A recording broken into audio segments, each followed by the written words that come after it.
to talk this. It's dangerous to podcast alone. I'm my life as a 30-something New Yorker Madelyn. I'm your as yet unfinished host, Emma. Oh no! No, I rolled a bunch of credits for stuff. Oh no. But that might not be, finished. Well, You've excited, come to me at a very people. episodic time in my life. Get excited. And thanks for tuning in to another episode of the show. It's 6 weeks in gaming. Yeah. Woo! Somehow it's late June. Yeah. And we've got games to talk about. Yeah. And games media probably to talk about too. Sure, yeah. I gotta talk about Jeff's goopy galore gala. TM. TM. Emma, I feel without a doubt, as usual, that you must have more games than me. I have 4 plus some miscellany. Yes, I probably. That really goes without saying. I played more Daybreak Debrief, coming in hot for you.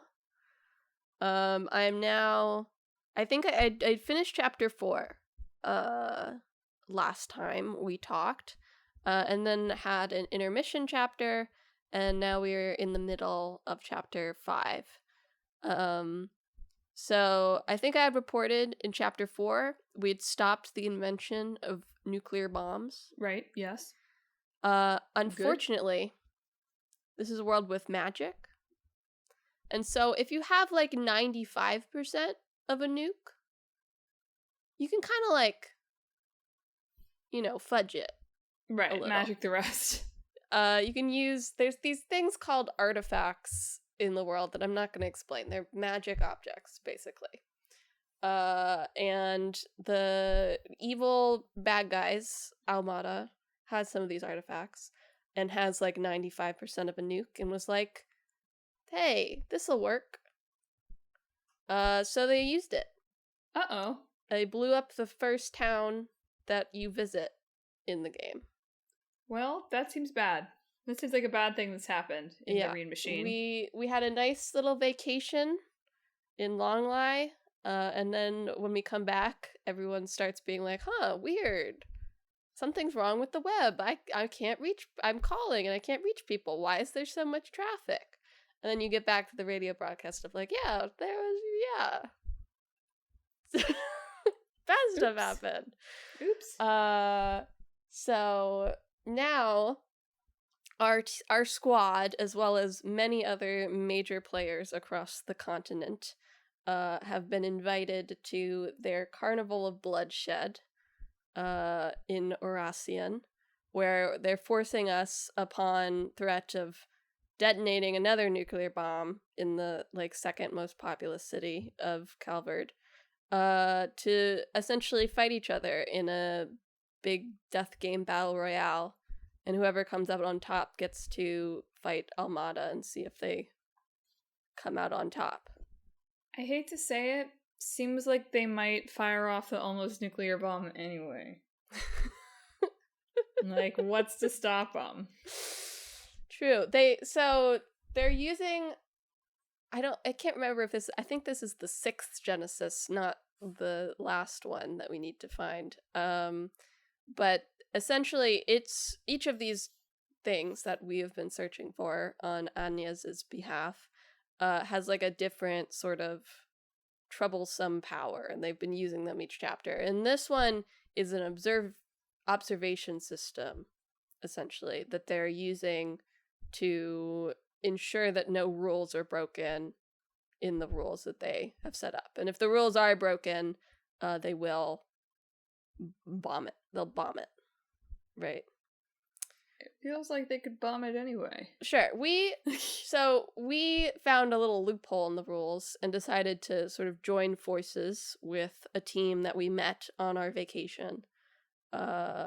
Cool lady named Shizuna, who has trained under the same master as a man you may know, Reen Schwarzer. Uh-huh. And they did not blow us up for that. But one of them now does randomly appear in any enemy encounters that we find ourselves in to punish us slightly for going against the spirit of things. Gotcha. So anyway, that's what we're doing right now in Daybreak. Seems we'll see exciting. what happens. Yeah. Stuff's happening. You can say that again. Not for the people of that town, but for everybody else. Not for the people of that town. It does seem to have the missing part and using the magic to compensate for it does seem to have made it so it didn't leave behind any radiation. So in that way, it's better. We'll take what we can get here. Yeah. So yeah, that's the Daybreak debrief. I also, just to fit this in here too, I also finished my Memoir May experiment. So I had played Consume Me and Despelote last time we talked, and so I finished playing Perfect Tides Station to Station, which is a a game about, well, I guess you said being 30s in New York. It's a game about being in your 20s in New York. Well, I remember it well. Trying to make it as a writer, which is slightly different from you, I guess. But it's a sequel to another semi-autobiographical game that's just Perfect Tides that was about high school, like in a small town, essentially. This, for the first Perfect Tides, was very hard for me to get through because I kept just like cringing, remembering my own teenage years. Yeah. This, I felt far enough removed from it that I cringed less. You know? You felt more removed from being in your 20s? Well, the experience. I didn't, I was not. Yes, the experience is more different from your 20s. I understand. Yes. I'm just teasing. Yeah.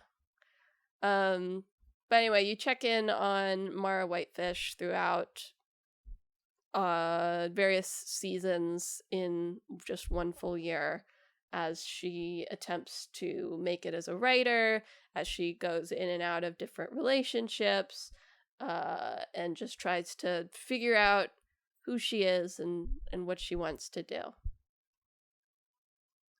It's very good. It's very extremely good game. The first game also had a bunch of sort of like adventure gamey, like pixel hunting type things that could sort of remove you from the experience, I think, a little bit. This one has mostly done away with that. You literally can't do everything in like one playthrough, which I think is the correct choice.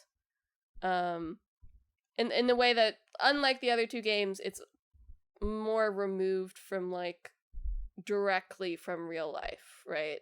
Yeah. The character is based on the author, but the name is different. Like, you have more input on like sort of the things that Mara does, even though the general arc of the game is pretty much the same. But yeah, it's very good. I very much recommend it. I don't think you have to play the first game, although the first game was also you read quite my good. mind. I was about to ask that question. The first game's also quite good, but I don't think you have to play the first game to play this one. Yeah, and I did write a blog post that I keep forgetting to mention on the show, but there's a Memoir May blog post with reflections on all these games. And this was a really good idea, and I look forward to doing it again. I'm thinking November. I'll try to think of a theme. Does it have to start with N? Probably not.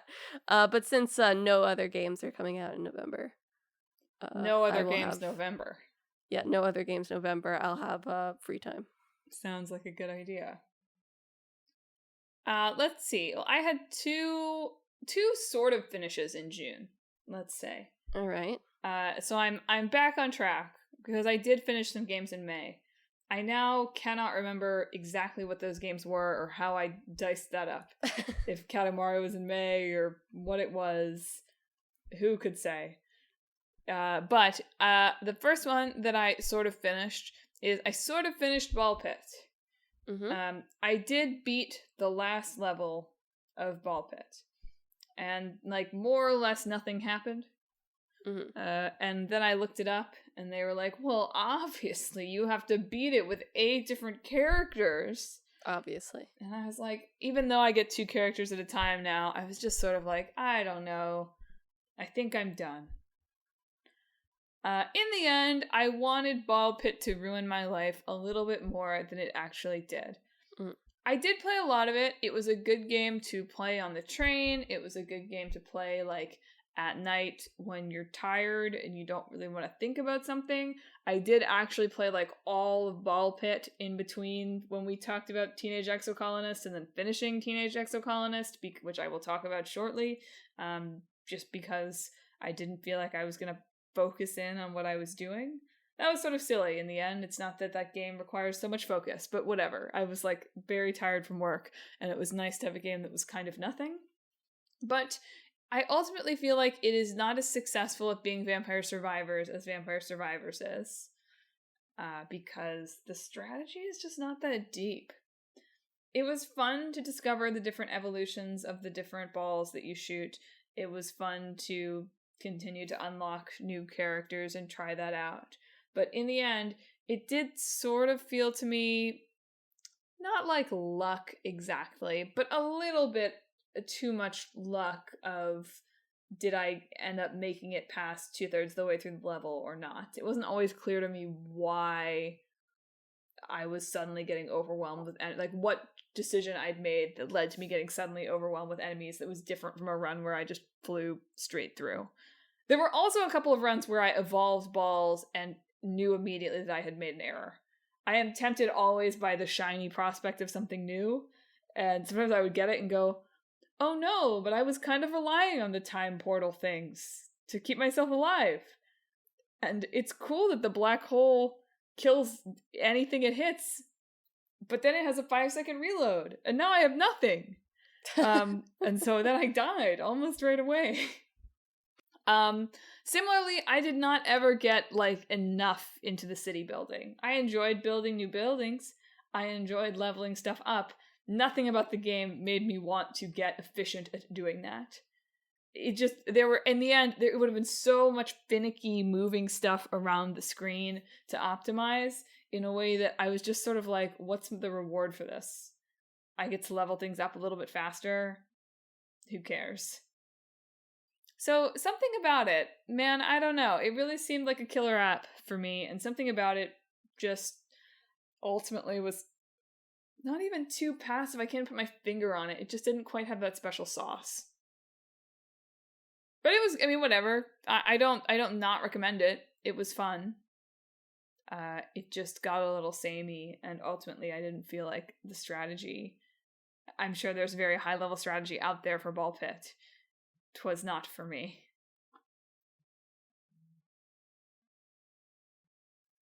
But I'm counting it as a finish. Yeah, I think that counts. I think with those kinds of games, if you've hit a point of satisfaction, there is apparently like a tiny little, like, some kind of closing cutscene that's a little bit more than what I've seen if you beat that final level 3 more times, but I just don't need that. Yeah. And that's fine. Agreed. Quick updates. I'm still playing Pocopia and Tomodachi Life. More to come. How are you excited about Underwater? I'm excited. I will be buying the Pocopia expansion pass. This is so unexpected. I mean, it's not now that I've heard you talk about Pocopia, but would never have predicted in isolation. Yeah, that's fair. On the Tomodachi front, I made Beat and Rhyme from Awesome. The World Ends With You. I made Beat's hat. It looks okay. Awesome. Good. I gave, let's see, what else is going on? Alan Wake and the princess from Slay the Princess are dating now. That actually is sort of interesting. Yeah. Like, both games kind of about writing. Yeah. In a way. Yeah. Joongi Han and Jack Garland from Stranger in Paradise have mutual crushes on each other, but have That's not also confessed yet. Kind of right. They both have street dancing toy, so they regularly get together and street dance together. Awesome. Breaker class. I also made one of Alan Wake's books, one of the Alex Casey books, which is embarrassing to read, is the feeling that it gives you, and have been handing it out to relevant parties. Let's see. I made Caspar from Fire Emblem Three Houses. Awesome. Yeah. He's very good, I think. That's a very good me that I've made. Yeah. He has the loud voice quirk. Oh, God. It's good. I made a few more Trails characters. I put Crow and Altina in there. I made Monokuma. It sounds like it's very crowded. I think I have like 48 Miis. Oh my God. Yeah, that's the update on Good. the island. Good. I also finished Titanium Court, which I had talked about a little bit last time. I think I beat it in the most boring way possible, because I did go and read some like Steam discussion forums about the ending afterwards, and there's a lot of stuff, and then I was there like, what the hell are you talking about? But I just was bored by the end, and I wanted to leave. It really tries, like, it tells you, it's a weird game because the narrative very much tells you like, leave, get out of here, and then it also makes it as hard as possible to leave, which sort of makes sense, but also as like a player, the experience of that is just like, I'm trying. Yeah. I don't know. I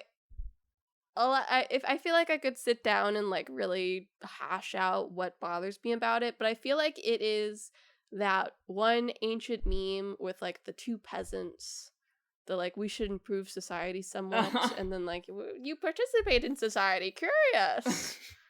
And it's like me saying anything as like the tired peasant, and like the other one going up like, but isn't that the point of the game?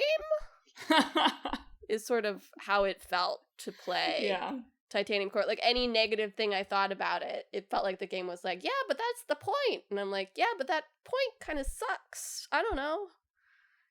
Anyway, I finished it.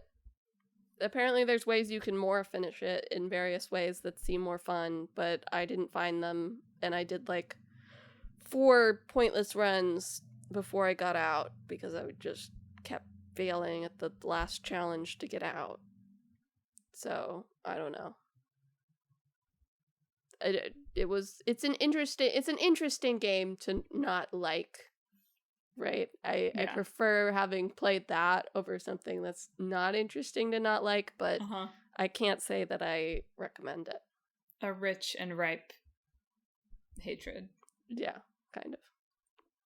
Have I shared the Eminem Mario tweet with you? No. Okay. You saying the word meme reminded me of a recent meme that I've enjoyed. Okay. That maybe I will look up when you have 17 games to talk about, and I have 3 more. Okay. So look forward to that later in the show. It's really funny. I'm excited. Anyway, let's see. Also, I'll talk about Exocolonist next, but in the meantime, I fired up with my boyfriend some Overcooked 2. Wow. Back at it. Has not destroyed the relationship yet. Overcooked is so good. Yeah. I forget that it's actually really good. Like, it's an easy game to be like, oh, haha, like, it's a gimmick. No, it's really interesting to play it with someone who had not played the first one, has not played any of those sort of, like, relationship destroyer games. Like, it does a good job of... I was impressed with the way that it ramps up the skills that it teaches you and how that goes. Something that I think... we played through a lot of it. I can't remember if it was Overcooked 1 or Overcooked 2 or both that we played through a lot of. but it was interesting for me to revisit years and years later and appreciate the craft behind how the game is constructed. And also, I am letting go just a little bit, for now at least. Maybe we'll go back. For the need to immediately have 3 stars on every level. A lot of growth for me demonstrated in that admission. Still, 1 star is not okay. No. And still a decent amount of getting 20 seconds into the level and being, no, we gotta restart. Like, we already blew it. Sure. But yeah, looking forward to continuing to forge ahead in the kitchen. And, you know, I am still the boss person doing it. Like, that has not changed. That's fair. How could you give that up? It's literally not possible. I did sort of try. I mean, also, if he hasn't played it before, so someone here has experience, and someone here is the sous chef, right? That's right. There's a clear sous chef. So yes, more Overcooked to come. Do a game, and then I'll read Eminem. Okay. For you. I played a bunch of demos for Steam Next Fest this go around. Pretty successful one for me.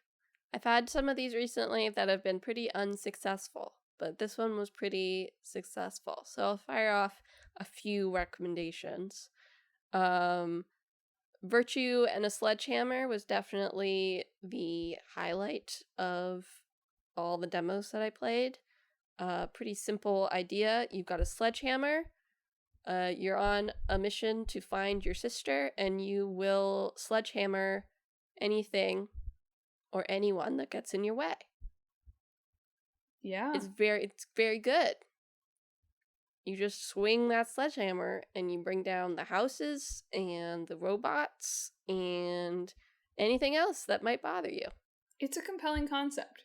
It really was a very tight, like, 25-minute demo that really was just like, yeah, this is the concept. Yeah, it rolls.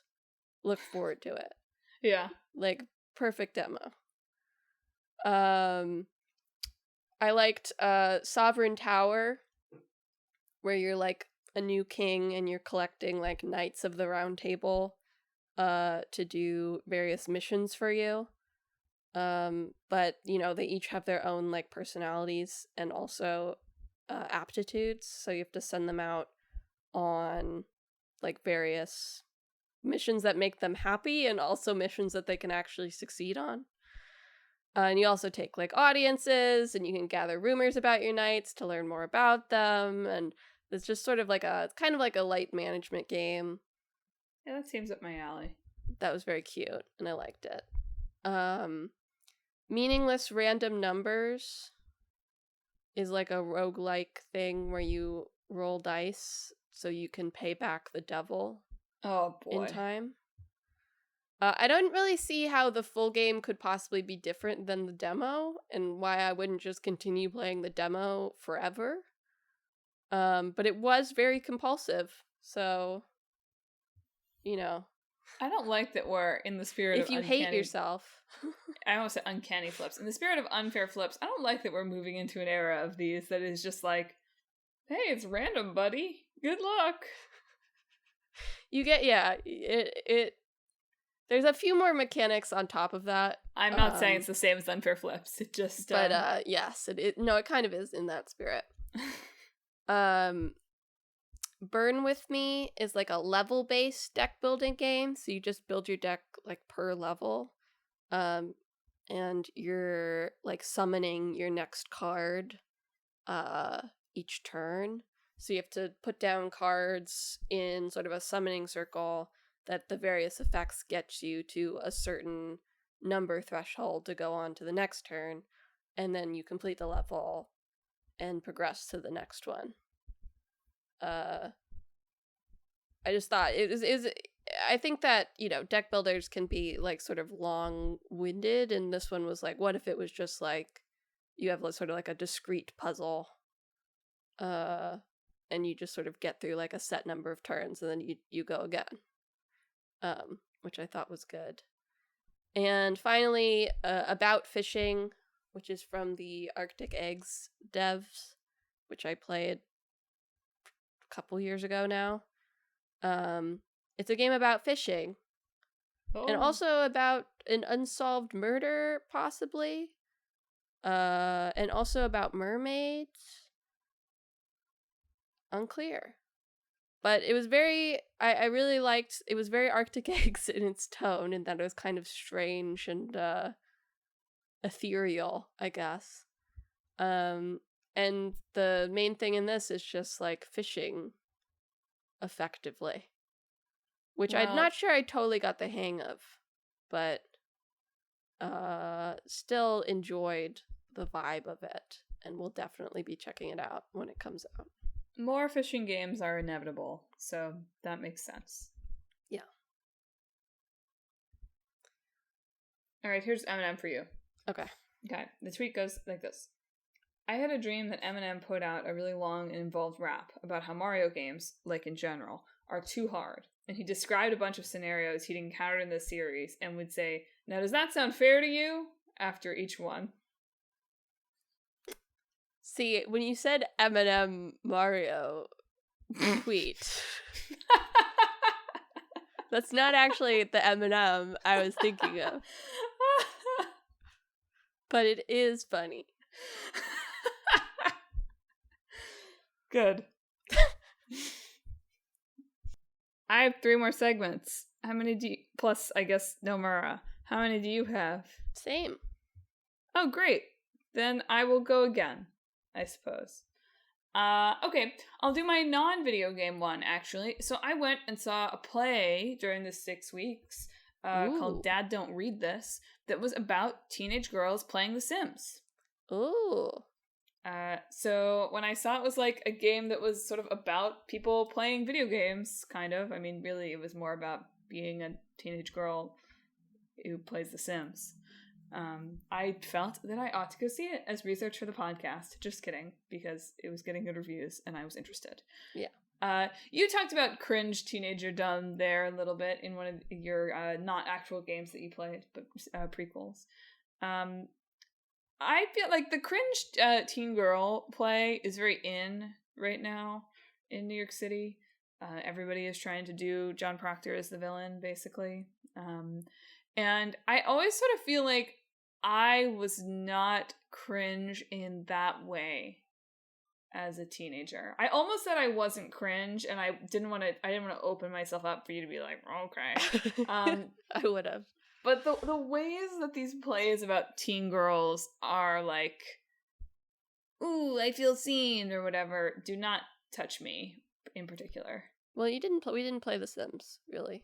Sure. I mean, they did talk a little bit about the Grim Reaper and how they loved the Grim Reaper. And I remember shutting the game down whenever he appeared. That was the point where I was like, I don't identify with these characters. But no, some good Sims sound effects incorporated, some choreography to a song in the middle. This was the better video game reference for me, perhaps. They were like dancing to a song, and at some point they all kind of did some choreo that my brain went, that's Just Dance. That's from Just Dance. Yeah. But I didn't look it up and actually confirm it. It just like lit up a center in my brain that's like, I remember that. But anyway, yes, it was interesting to, I mean, pretty young audience. I would be curious to hear how someone who had never played The Sims responded to some of this. Because there was a lot of good, like, stuff about creating spaces for them to die or, you know, drowning them in the pool or that kind of thing. That I wonder, it's interesting to now be of an age that the sort of, like, quote-unquote nostalgic plays are starting to be targeted at me. Yeah. Like, I'm like, oh, I'm excited to hear pop music from when I was 14 in the theater. And I now sort of understand the proliferation of, like, 80s musicals. Yeah. Anyway, more video games in the theater, please. More of them. More Sims Diamond props in the theater, I guess. Yeah. Where's the Civ play? It would have to be Well, you know what? Durational theater is kind of in right now, too. It would have to be one of those, like, there's 3 intermissions, and one of them is a dinner break. I bet you could do something that was, like, based on my Crusader Kings 3 playthrough. The play. Like, yours? Yours, like, the theoretical author. That's, yeah. I think there's a lot of untapped video game stuff. Yeah. And inevitably it's going to come out in ways that are bad. But this one was at least interesting, and used the games in interesting ways. Ultimately, maybe not my favorite thing I've ever seen, but well acted, and the video games of it was fun. So, there you go. So we finally reached the episodic portion of my life. I don't know why. I had a sense maybe that Deltarune Chapter 5 would be coming out soon, and my head was like, what if I played a bunch of other games that are releasing episodically and aren't done yet at the same time? So I did like a mini theme month.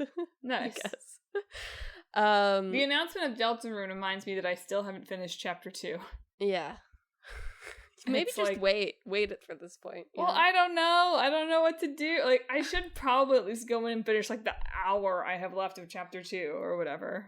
But anyway, the first game I played of that is Scarlet Hollow, which is the other game from the Slay the Princess devs. It is five chapters into 7. With one more content. They're going to release 6 and 7 and at the same time. So Scarlet Hollow is about you've been called back to your family's like estates, your family estate essentially, after your mother like took you and left when you were a baby, because your aunt has died and your cousin has requested that you come back for her funeral. Your cousin who you've never met before. It's a coal mining town in Virginia, I think it's supposed to be. That's where coal is, so it makes sense. And there's spooky stuff going on in town, seemingly related to the sins of your family, who've always run the coal mine. That's how it goes in a coal mining town, isn't it? Yes, they've made deals with the devil to keep the mine going, essentially. Yeah. So each episode sort of centers around like a particular incident, as well as there's like sort of a growing narrative about exactly what's happening and like what you can do about it as you keep going. You also pick like certain traits for yourself at the beginning of the playthrough. So I picked powerful and street smart, I think. But you can also pick stuff like mystical and talk to animals and hot. Nice. And these traits sort of customize your playthrough, allowing you to make different choices at different times based on those traits. What Scarlet Hollow very much prides itself on is its like responsiveness. It's very broad, essentially, to encompass like a very large variety of player states that you can get yourself in. Interesting. Like Chapter 5 is like particularly like you can really get into like a variety of different situations based on the choices that you've made up to that point and the relationships you've built, or in my case entirely failed to build with everybody, apparently.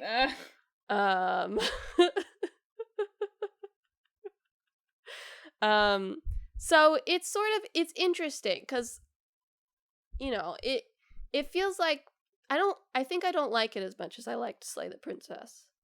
Or it doesn't work for me as much as Slay the Princess worked for me. I mean, it sounds more ambitious in some ways. Yes. But it's the same sort of, like, broadness, right? Like, there's all... But the Slay the Princess works better for me because it's still this, like, it's just two people. Yeah. Really.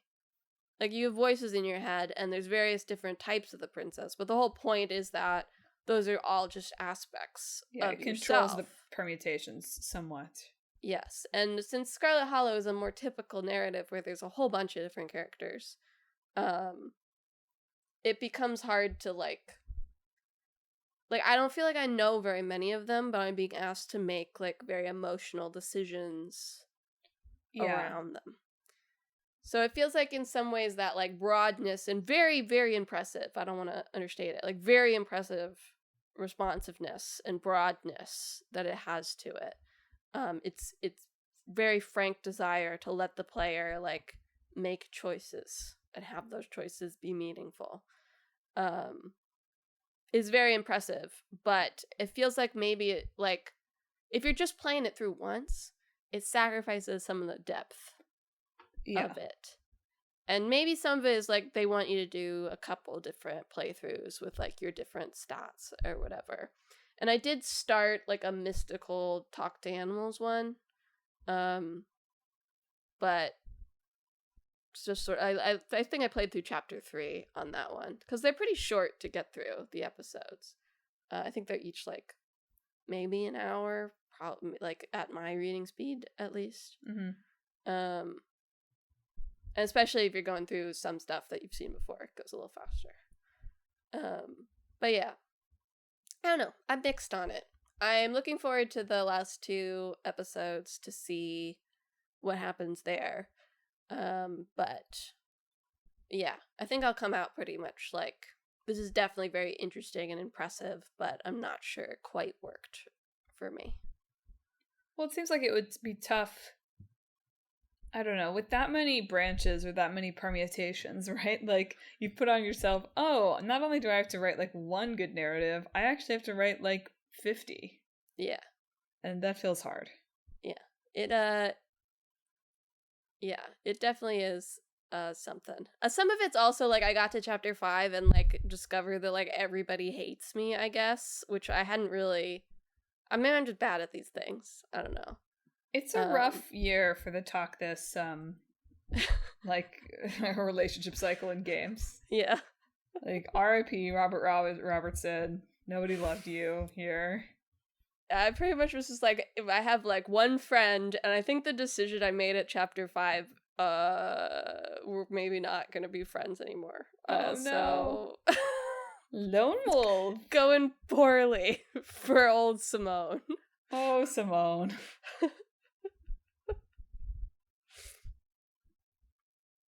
Well, speaking of games that maybe want you to play them multiple times, and where I did not pursue any romance, ultimately. There were too many choices. It almost felt too upfront to do whatever. I also rolled credits on I Was a Teenage Exocolonist, which I keep trying to say as My Life as a Teenage Exocolonist, which is not right. But I think is, like, an equally good title. I think they could have considered that. So I finished that. I finished one playthrough of that. Like I said, I took a pretty big break in the middle, sort of right after not right after, but pretty close after a big schism where more people enter the colony, which I felt was fine. I caught back up. Sometimes I take big breaks in games and then I come back and I'm like, oh, like, this has impacted my experience of this. I didn't feel that way for this one. I felt like, oh, maybe it would have been nice to finish this sooner, but I didn't feel like it like changed my thoughts or experience of the game significantly. Did you do that one multiple times? You played through it multiple times? Oh, yeah. I think I had played through it, like, 5 times by the time we got to a 6-week cycle for this one. I don't know. I'm considering whether I keep going. I was pretty happy with my ending. Sure. So spoilers, I guess. But yeah, I overthrew the government, baby. I was the governor. F you, Mars. Heck yeah. Good work. Yeah, felt pretty good about that. Obviously there are mysteries out there. I also thought it was weird when I got to the end. It was like, oh, to do these things, you have to have had 100 of this in a past life. But I had it now, and it let me do it. So, I don't know. I was like, I don't remember. It's so. just a bug. But it wasn't. Yeah, I mean, as we talked about when I talked about this on the show, when Emma talked about this on the show ages ago, it's really very engaging. Yeah. I'm contemplating going back to play more. I probably will. I'm tempted to be like, oh, I almost have a clean slate of games right now. Like, let's wipe it clean. But I will probably. It's faster, right? I assume it's faster to get through. Yeah, because there's some similar events, but I mean, playing through it again does change some things, also. Yes. I will say the thing that did tempt me most to play through it again was old me at the end being like, oh, remember when Tammy died, our best friend? Maybe we could have saved her. But yeah. Emma told me on the show I couldn't have saved her. Yeah, well, you couldn't have then. Rude. She's my best friend. Terrible choice. Yeah, I don't have like deep thoughts about it, I think, at this point. That's, the sort of story of where I don't think I like played with like such particular integrity for McExo. We didn't want to kill animals, and I made the decision that McExo was going to be a little stupid. All right, cool. Not entirely stupid. Very brilliant at biology. Sure, yeah. But Specialized. Engineering and reasoning, I just decided we're not doing that. we're not, that's not gonna happen. But yeah, I think ultimately I was pretty skilled and nobody liked me very much. But you're governor, so but, yeah, that's perfect, right? Exactly. That's the perfect person to be governor. Having said that out loud, I realized that I did craft a McExo that is more or less me. Like, hearing myself say that, I was like, oh, I played as me. Like, I didn't give anybody any gifts. Really. Sure. Ever. I mean, that's the thing, though. Like, there's what was interesting about it to me is there's like clear other directions you can go in. Like, you could be full friendship route. You could be evil. I am sort of interested. Like, McExo got very into biology because I was like, my dad is not gonna die. I'm not gonna not find the cure for super allergies. Like, we're gonna push this as fast as we can to make sure that he doesn't die after my best friend died on like turn 6. So I'm like curious. I'm like, oh man, like, does everybody die? Like, if you just let the shimmer come, like, do they dead? A lot of interesting stuff. But I really enjoyed it overall. I'm glad that I finally got around to playing it after we played it at PAX however many years ago now. Mm-hmm. I will probably do a few more playthroughs, I think. I might let it sit for a little bit. Yeah. But we'll probably come back. All right. What do you call it? Call the next one McTexo? Yeah, with like a 2. Yeah. By the way, I did not successfully somehow capitalize the E in McExo, so it looked kind of stupid the whole time. That's all right. Which probably they were all like, oh man, like, not the brightest bulb. Exactly. Parents couldn't even name her right. All right, my second episodic game that I played up to what is currently released. I played Of the Devil, which is a indie Ace Attorney-like, essentially. I played the prologue. Yes, you are a lawyer in this. I played the prologue and the first 2 episodes.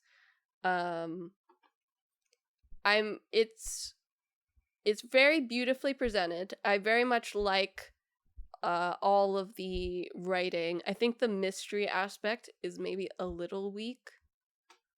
I've been compelled by like the writing around the mystery, right? Like the culprit's like motives and like stuff that happened around it. But in both case 1 and 2, it was the person that I initially thought that it was. You're too smart. Your reasoning skills are high. No, I think just mystery writing's hard. They're perfectly functional mysteries, right? Yeah. I'm engaged in them. But it was when I was introduced to the mystery, I was like, it's probably that guy. And then yeah, it was in both cases. Like just based on like tropes, really. It's all like poker gambling themed. So all of the like courtroom mini games are about like raising and what's it? When you about bluffing and call when you folding. There we go. Folding. I don't play poker. So you and having like a good hand, essentially, with your hand being your evidence.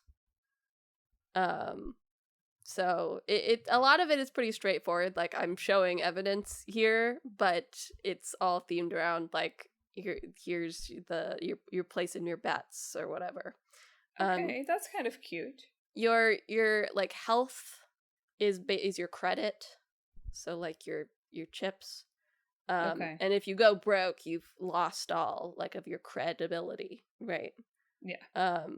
So when you make mistakes in court, you lose some of your bet. You can choose to bet more or less on certain questions.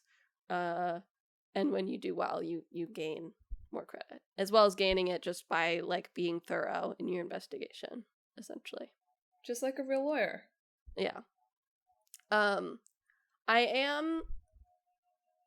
don't think that they do not spoil this on the Steam page, but they don't really play they don't really play coy about it either. But I am going to spoil something that is revealed at the end of episode 0. I sort of already knew this going in, and I think that the game is fine if you know it going in. Yeah, but your perspective on spoilers is quite lax. So. Yes, so just a warning, you can skip ahead like I don't know 5 minutes. At the end of episode 0, it's revealed that your character, Morgan, the lawyer, is a serial killer. Woof.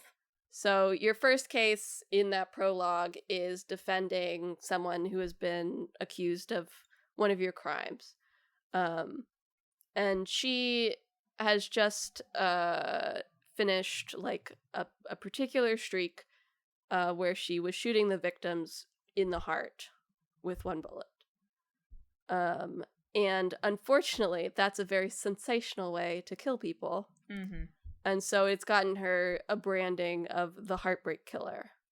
Cool. Even though she has killed more people than that and does not usually do it this way.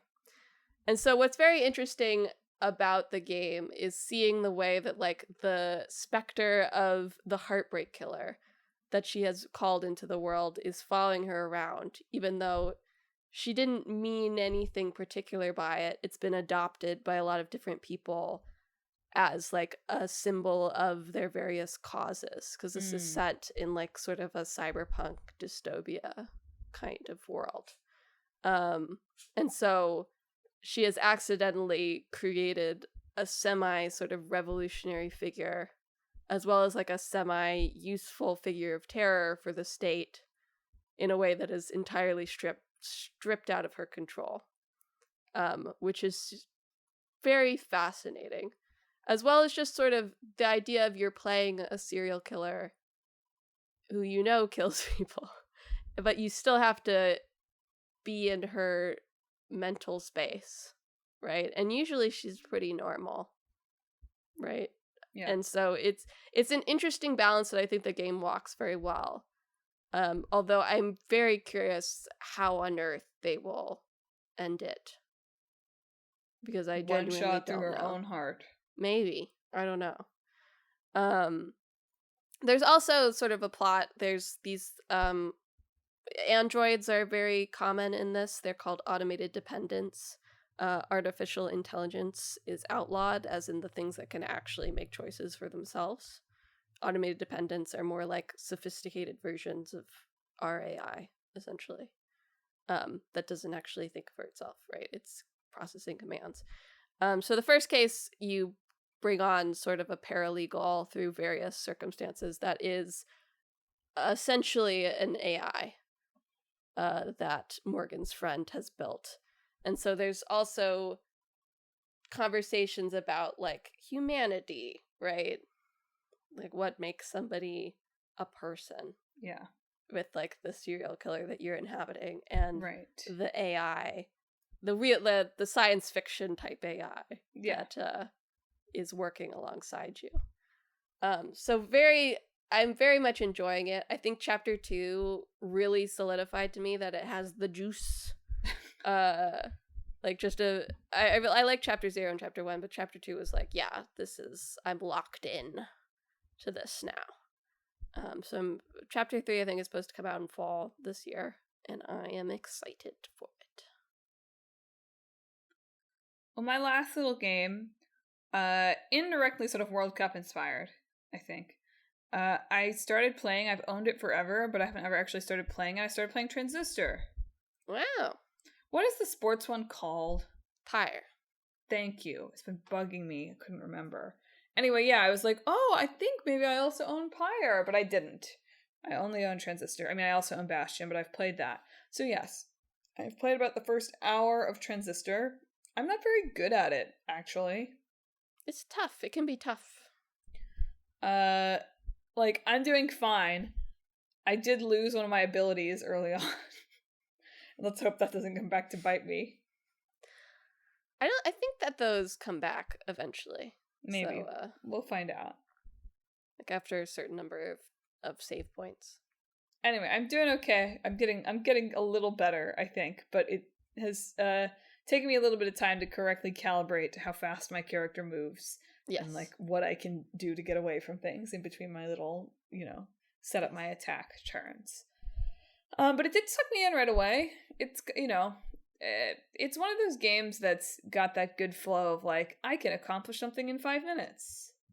And I think it will be a good game for my commutes, probably like this week is my guess.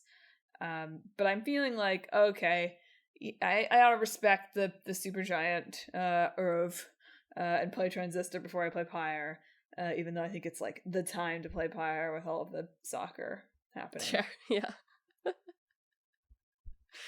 Well, I'm excited to hear more about Transistor. I think Transistor is my favorite of their games, but Pyre is probably their most impressive, I think. I have little, in terms of insightful thoughts to offer, other than I'm kind of bad at the combat. I hate learning how menus work in a new game, too. Sure, yeah. Those are my thoughts so far. But despite being kind of bad at the combat, I find the combat engaging. Mm-hmm. So hopefully I will improve. Mm-hmm. I don't really remember how I was at Bastion at the beginning, to be honest. I did also make Red as a me. Oh, cool. In Tomodachi. And also Sword Boyfriend. Good. I named her pet Sword Boyfriend. Good. So she takes him on walks sometimes. All right, my last one. I did play and beat Deltarune Chapter 5. Ooh, no spoilers for Madelyn. I'll play it sometime in the next 5 years. Just kidding. Maybe I'll make it a goal to play it in this next 6 weeks so we can talk about it before you've forgotten. All right. Yeah, I'll just give some general sort of thoughts. So, chapter 5 is sort of like I liked it quite a bit. I think it's a little controversial, but every Deltarune chapter is controversial when it comes out. So people just have to have feelings. People just have to have feelings. Chapter 4 is kind of like a climactic thing. It's like the middle, right? Yeah. There's a bunch of revelations and stuff happening. And so chapter 5 is kind of like a come down from that and like a final period on like we can't go back to the way it was in the beginning. So there's a lot of intentional callbacks to chapter 1 and sort of nostalgia bit. But there's this sense that everything is a little bit wrong now. That I very much appreciated. I think that I very much purposely do not engage with like the lore crafting crowd for Deltarune. It's a lot. I do keep up with like some of I do the secret bosses. The secret boss in this was probably my least favorite fight. There's one attack that the secret boss does that I just lucked through every time. I did not learn a thing. Good. In every attempt. It was just like either this is a good one or this is a bad one. Nice.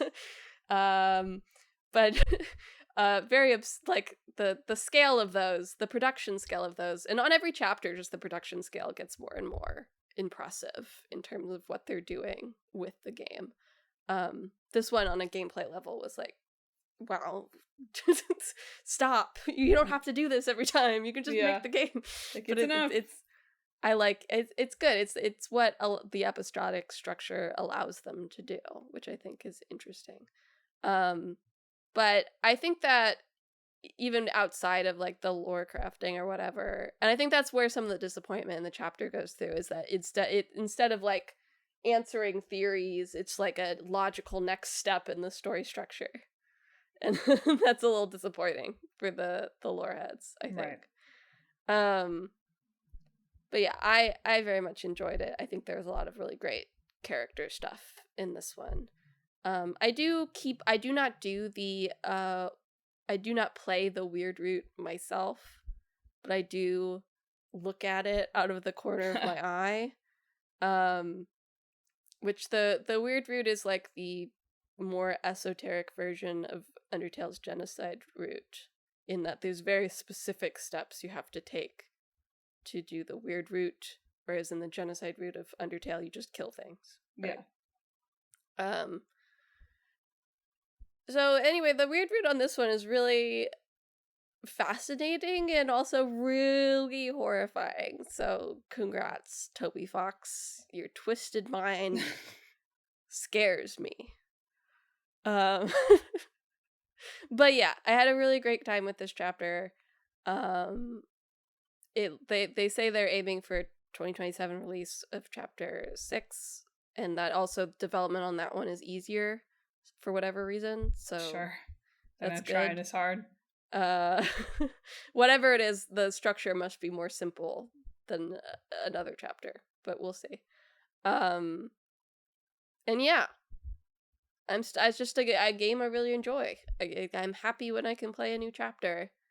It'll be weird when it's done, as someone who hopped on for chapters 3 and 4, essentially, but still. Well, to close, do you have any thoughts on the Jolly Jeffs? I mean, it's with the obvious caveat that this is a marketing fest. It was a very good marketing fest. Sure. This time. I got a lot of good stuff out of it. Kingdom Hearts 4 is a real video game that exists. Yeah. Sort of. Man, I want a little... Give me something juicy, Nomura. I know. There's no real juice in that trailer. Yeah. I was excited to see it, but gave me nothing. I'm just thinking. Show me Pete. You're right. Show me Pete. That's what the people want to see. Pete pics. I think there's a good chance we see like a Disney World at D23 this year. But I'm just happy that this seems like a sign that they are like ramping up marketing on it. I agree, but I want some juice. Yeah. Utada probably knows already. Yeah, of course. Skrillex probably knows. Skrillex has played the whole thing front to back. Let's be real. Do you think Sora will meet Skrillex? If there's not a character, like some NPC that is designed to look like Skrillex, I recognize that he can't be named Skrillex because the presence of the X there is confusing, but... Yeah. But, that's a missed opportunity. Yeah. They should start, like, Kairi has, Utada's haircut every game. They should start, giving Riku Skrillex's haircut every game. I have no idea what Skrillex's hair looks like. Me neither. But sounds good to me. But yeah, and I'm excited for Final Fantasy VII Revelation. Yep. Of course. Yep. I'm sure there was other stuff that I was also excited about. And also a bunch of stuff that I recognize other people are probably excited about. I liked the talking cube in the God of War spin-off. Oh, speaking of which, R.I.P. my Steam chunk dreams. Yeah. Simply won't be happening. Yeah, it's pretty expensive. Yeah. I think they've been pretty frank with their difficulties. Yeah. Which has been interesting. But I think they've said like the initial price was what it's going to be like $300 cheaper at the very least. Yeah. Or they said like the price increase on this is similar to the one they made on the Steam Deck, which was $300. So. I'm sympathetic. Just unfortunately, it's too much for me to take the leap. And on that note, thanks for tuning in to another episode of Talk This. It's dangerous to podcast alone. Will you be purchasing a Steam chunk?